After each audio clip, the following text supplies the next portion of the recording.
I really didn't expect to be able to do 2 videos one day after the other. But more and more news is coming out about Riftbound, the League of Legends trading card game. Now, because there's a whole bunch of new news about Riftbound, you might not be familiar, but there is a massive community of people on Discord who are also very excited about this game. So if you're interested in Riftbound, please come join us on the Riftbound community server, which I'll leave a link to in the description. And if you want to go the extra mile, you can actually already start playing the game on Tabletop Simulator, thanks to a mod that I created. You can also find that linked in the description. And for what it's worth, I'm actually working on a major overhaul of how this mod works. I'm not going to talk too much about what I'm doing with the mod, but by the time everything is done, everything's going to look way nicer, and it's going to be a much better viewing experience and a little bit easier to navigate some of Tabletop Simulator's jankiness. So the information I want to go over in this video is the pricing of products, what products are going to be coming out at launch, my recommendations for what products you purchase if you're interested in getting into Riftbound. We're going to talk about packs and what's included in each pack, and talk about different rarity cards.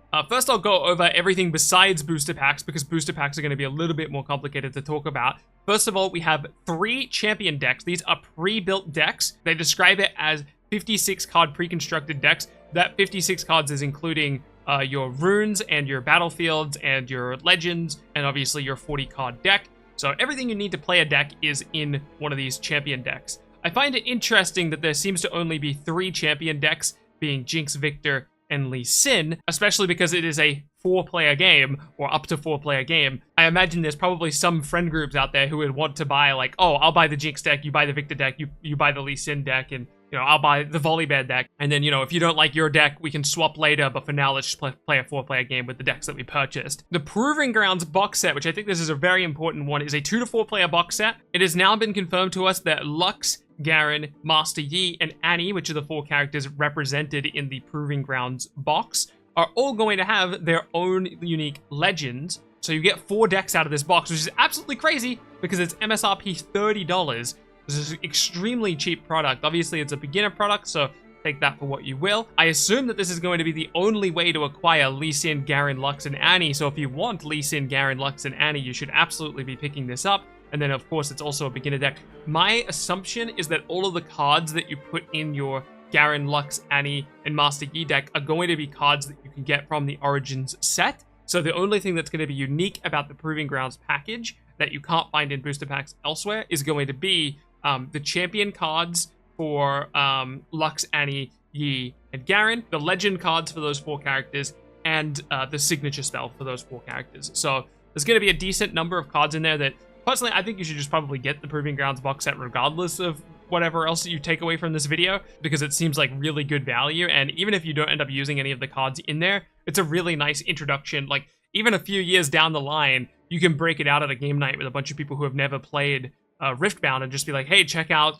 Riftbound. I've got this cute little Proving Grounds box set that we can play with, and no one else at the table will need cards. So it's just like a nice all-in-one package, and it's just so cheap. This is dirt cheap for this product. This is awesome. It says that each of these champion decks have 3 rares in them with a clear path to competitive upgrades. So my guess is that this is also another good starting point. Not quite as good of a starting point as Proving Grounds, because this would be like the product you pick up if, like, your friend circle already plays Riftbound and you want to be like, okay, let me grab a Riftbound product that's like good for me to just start playing with out of the box. But if you wanted to, like, introduce friends to Project K, oh my god, so sorry. If you wanted to introduce people to Riftbound, you would bring the Proving Grounds box set. Now, as for booster packs, which is a whole other question, right? Let's talk about it. So this is the Origins set. This is like our very first set of Riftbound, and this is a booster box. There was some confusing wording on this website that kind of led people to think certain cards were not as rare as they are, or were more rare than what they should be. And but we have some clarifying language from Dave Guskin. But let's first go over what's on the website. We have this little paragraph here clarifies the rarity split. So premium packs are filled with 7 commons, 3 uncommons, 2 foil rares or better, and then 1 foil of any rarity, and then 1 token slot. So I assume the token slot is going to be things like, it might even include battlefields, although I don't think it'll include battlefields. It'll probably just be things like the token unit that we have called Recruit, and then it's probably also going to be your resources, so your runes. I'm trying to think if there could be anything else that could possibly be categorized as a token. maybe a legend, though I highly doubt that. So each booster box is going to contain 24 packs. So when you buy a booster box, you're going to get 24 packs, MSRP for 120. They also clarify that on average, there's going to be more than 6 epic rarity cards and more than 2 special alt cards appearing in each box. I honestly don't have a good pulse for what should be rare and how rare things should be in traditional card games, because I basically have never really played a traditional card game where I need to open up booster packs. Most of my card game experience comes from the digital space, and then physical card games I play aren't trading card games. They're not like games where I need to open up booster pack. So I've never had to chase cards this way, with the exception of Yu-Gi-Oh! Like a really, really, really long time ago. So I couldn't tell you how normal this is.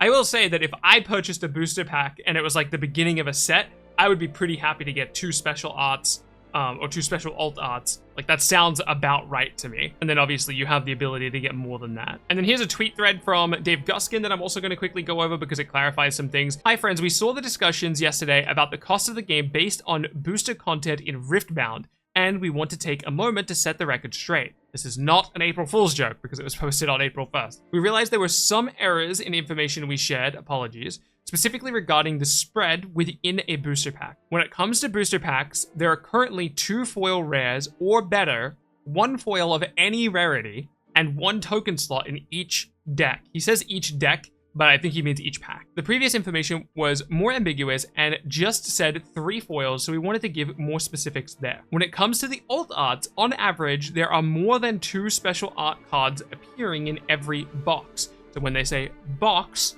they mean one of these, one of the things that's MSRP $120. You purchase a big booster box, there's 24 packs in there, and on average, within those 24 packs, you're going to get 2 or more alt arts. The reason he's clarifying this is I believe the information that was originally released said that this was 2 per case, which would imply it would be like 0.5 per box, which would be very low, of course. Together with our partners at UVS Games, we'll make sure this information is corrected and reaches our distributors and retailers as well, but we also wanted to keep players in the loop.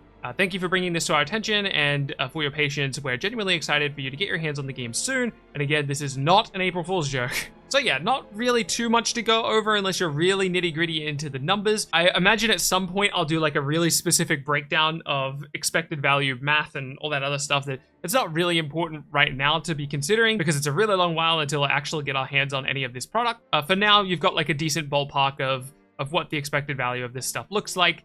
Thanks to this whole paragraph here.